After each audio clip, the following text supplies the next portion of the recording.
ब्रह्ममुरारिसुरार्चितलिङ्गम् निर्मलपार्चितशोभितलिङ्गम् सन्मजदुःखविनाशकलिङ्गम् तत्प्रणमामि सदा शिवलिङ्गम् देवमुनि प्रवरार्चितलिङ्गम् कामदहन करुणाकरलिङ्गम् रावणदर्पविनाशकलिङ्गम् तत्प्रणमामि सदा शिवलिङ्गम्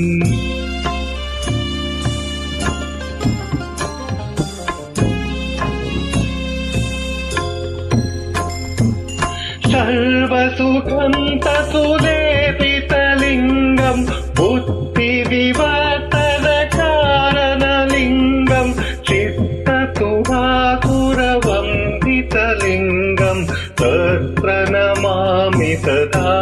शिवलिङ्गम् कनकमहामणिभूषितलिङ्गम् पनिपदिवेष्टितशोभितलिङ्गम्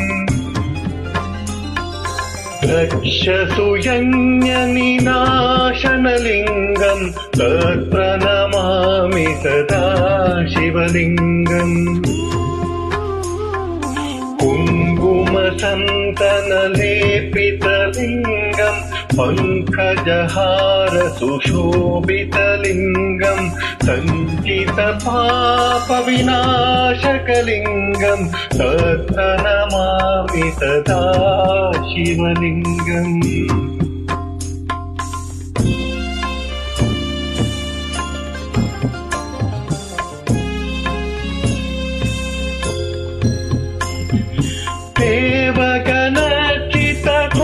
देवगणर्चितसेवितलिङ्गम् भवभयभक्तिप्रवेशतलिङ्गम् नितकरकोटिप्रभाकरलिङ्गम् तत्प्रणमामि सदा